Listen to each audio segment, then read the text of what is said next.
अब हम जिस तीसरे इंपॉर्टेंट एलिमेंट ऑफ डिज़ाइन की बात करेंगे वो है शेप। दोस्तों, शेप ग्राफिक डिज़ाइन में एक बहुत ही इंपॉर्टेंट विजुअल एलिमेंट की हैसियत रखता है। पिछले दो लेसन्स में मैंने आपको डॉट और लाइन के बारे में काफ़ी डिटेल में बताने की कोशिश की थी। दोस्तों, आपको ये जान के हैरत होगी कि डॉट और लाइन से शेप का बहुत ही करीबी और गहरा ताल्लुक है। पिछले लेसन्स में हमने ये देखा था कि डॉट्स से आपस में मिलकर लाइन क्रिएट होती है, और जिस तरह से डॉट्स आपस में मिलकर लाइन क्रिएट करते हैं, बिल्कुल इसी तरह से जब लाइंस आपस में कंबाइन होती हैं या मिलती हैं तो वो शेप्स को जन्म देती हैं। दोस्तों, हमारे इर्द गिर्द, हमारे एटमॉस्फेयर में और हमारी डेली लाइफ में जितनी भी चीज़ें मौजूद हैं, तकरीबन वो तमाम की तमाम चीज़ें किसी ना किसी तरह से या तो बजाते खुद शेप की हैसियत रखती हैं या फिर कुछ शेप्स की मदद से मिल के बनी हैं। अगर हम शेप को डिफाइन करने की कोशिश करें तो जब एक्चुअल या इम्प्लाइड लाइंस आपस में कंबाइन होती हैं और किसी एरिया को सराउंड कर लेती हैं, यानी कि घेर लेती हैं, तो दोस्तों शेप क्रिएट हो जाती है। जैसा कि हमने लाइन को स्टडी करते हुए देखा कि लाइन 2 डायमेंशनल भी हुआ करती है और 3 डायमेंशनल भी हुआ करती है, बिल्कुल इसी तरह से शेप्स 2D भी हुआ करती हैं और 3D भी। 2D या 2 डायमेंशनल शेप्स वो शेप्स होती हैं जिनको पेपर पे हम ड्रॉ करके देखते हैं या किसी फ्लैट सरफेस के ऊपर ड्रॉ किया जाए या बनाया जाए। इसके बरक्स 3D या 3 डायमेंशनल शेप्स वो शेप्स हुआ करती हैं दोस्तों जिनको हम चारों अतराफ से देख सकते हैं और उनका हर तरफ से मुशाहिदा कर सकते हैं। मिसाल के तौर पे दरख्त, पौधे, जानवर, स्कल्पचर्स और हम खुद इंसान, ये तमाम 3D शेप्स ही हैं। दोस्तों, शेप्स को 3 तरीके से आम तौर पे हम पेपर पे ड्रॉ करते हैं। सबसे पहला तरीका तो ये है कि हम किसी भी शेप को जस्ट आउटलाइन या स्ट्रोक की सूरत में ड्रॉ कर सकते हैं। इसके अलावा हम किसी भी शेप को कोई भी कलर फिल करके भी ड्रॉ कर सकते हैं, और इसके अलावा हम शेप को नेगेटिव स्पेस की मदद से भी ड्रॉ कर सकते हैं या क्रिएट कर सकते हैं। दोस्तों, यहाँ पे ये जानना बहुत ज़रूरी है कि ग्राफिक डिज़ाइन के अंदर शेप्स की अफादियत क्या है या एप्लीकेशन क्या है। तो याद रखिए, शेप्स ग्राफिक डिज़ाइन के अंदर डिज़ाइन बनाते हुए आपके डिज़ाइन में डेकोरेशन के काम भी आ सकती हैं। इसके अलावा मटेरियल या कंटेंट ऐड करने या बढ़ाने का काम भी दे सकती हैं। सबसे बेहतरीन काम जो शेप्स हमारे डिज़ाइन में करती हैं वो ये कि ये देखने वाले के लिए इंटरेस्टिंग एलिमेंट का काम करती हैं और हमारे डिज़ाइंस के अंदर इंटरेस्ट लेवल को बूस्ट कर देती हैं। दोस्तों, इसके अलावा बाज़ औक़ात हम इन शेप्स को अपने डिज़ाइंस में सिंबल्स के तौर पे भी यूज़ करते हैं। अभी थोड़ा सा आगे चल के मैं आपको ये बताऊंगा कि कैसे।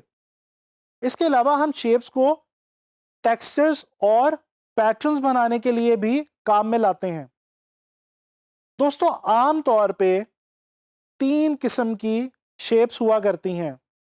Number 1, geometric shapes. Number 2, organic shapes. और नंबर 3, एब्स्ट्रैक्ट शेप्स। तो चलें आए ज़रा जानने की कोशिश करते हैं कि ये ज्योमेट्रिक शेप्स क्या हैं, ऑर्गेनिक शेप्स क्या हैं और एब्स्ट्रैक्ट शेप्स क्या हैं। दोस्तों, सबसे पहले बात करते हैं ज्योमेट्रिक शेप्स की। आपको याद होगा बहुत बचपन में जब आप मैथ्स पढ़ा करते थे तो मैथ्स की किताबों में आपने बहुत सी मुख्तलिफ ज्योमेट्रिक शेप्स का मुशाहिदा किया, जैसे कि circle, triangle, rectangle, square, parallelogram वगैरह। ये वो शेप्स हुआ करती हैं जिनको हम किसी भी 2D सरफेस के ऊपर, जैसे कि पेपर वगैरह पे, कंपास और रूलर की मदद से ड्रॉ कर सकते हैं। इसके अलावा जो दूसरी टाइप है यानी कि ऑर्गेनिक शेप्स, ये वो शेप्स हैं जिनको हम किसी भी सरफेस पे फ्री हैंड तरीके से ड्रॉ कर सकते हैं बगैर किसी रूलर वगैरह की मदद लिए।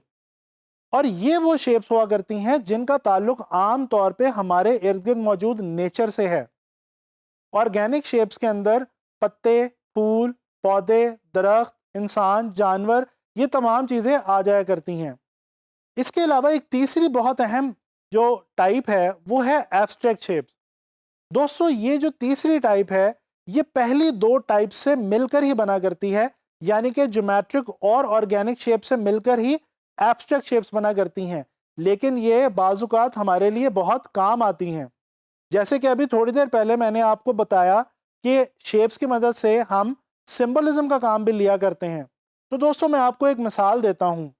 आप लोगों ने कभी किसी भी जगह पे पब्लिक टॉयलेट्स तो यूज़ किए होंगे। उनके दरवाज़ों पे आपने लेडीज़ और जेंट्स के दो ये साइन देखे होंगे। दोस्तों, ये जो साइंस हैं ये डेफिनेटली शेप ही है और ये ज्योमेट्रिक और ऑर्गेनिक शेप से मिलकर बनी है, लेकिन ये एब्स्ट्रैक्ट शेप है और ये एक सिंबल के तौर पे यूज़ की जाती है।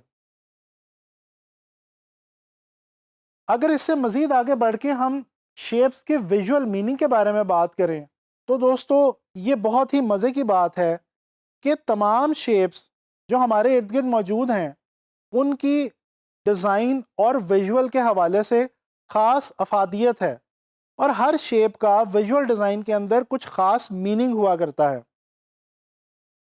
मिसाल के तौर पे हम डिस्कस करते हैं जो चार सबसे बेसिक ज्योमेट्रिक शेप्स हमारे पास हैं, जैसे कि सर्कल, ट्रायंगल, रेक्टेंगल और स्क्वायर।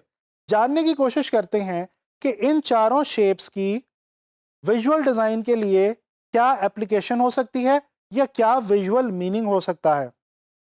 दोस्तों, सबसे पहले बात करते हैं सर्कल की। मेरा आप लोगों से एक सवाल है, क्या आप लोगों ने कभी सोचा है कि क्रिकेट और फुटबॉल में यूज होने वाली बॉल हमेशा राउंड ही क्यों हुआ करती है? या गाड़ियों और बाइक्स में यूज होने वाले व्हील्स यानी कि टायर्स वो भी हमेशा राउंड ही क्यों हुआ करते हैं? जी जनाब, इसका मकसद ये है कि राउंड चीज मूवमेंट या मोशन के काम आती है, इसीलिए ये तमाम चीजें हमेशा राउंड बनाई जाती हैं। तो इससे हमें ये पता चला कि जब हम कोई भी डिज़ाइन बना रहे होंगे और हमें अगर अपने डिज़ाइन में मूवमेंट या मोशन की फील देनी होगी तो हम सर्कुलर शेप्स का सहारा ले सकते हैं। इसी तरह से बात करते हैं ट्रायंगुलर शेप्स की। दोस्तों, रोड्स के ऊपर आप रोड साइंस देखते हैं। आप देखते हैं कि इन डिफरेंट रोड साइंस में एरो का इस्तेमाल बहुत ज़्यादा किया जाता है। एरो एक शेप ही है जिसके एंड पे ट्रायंगुलर शेप का इस्तेमाल किया जाता है। दोस्तों, अगर आप किसी इवेंट पे जाएं तो आप वहां पे डायरेक्शनल साइंस देखते हैं। ये डायरेक्शनल साइंस भी एरो की मदद से ही आपको किसी खास लोकेशन की तरफ डायरेक्ट करने का काम करते हैं।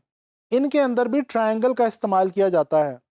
तो अब ज़रा सोच के बताइए कि इस एग्जाम्पल के कॉन्टेक्स्ट में ट्रायंगल जो शेप है इसका क्या विजुअल मीनिंग हुआ? जी बिल्कुल सही। ट्रायंगल की जो शेप है ये डायरेक्शन देने के काम आती है।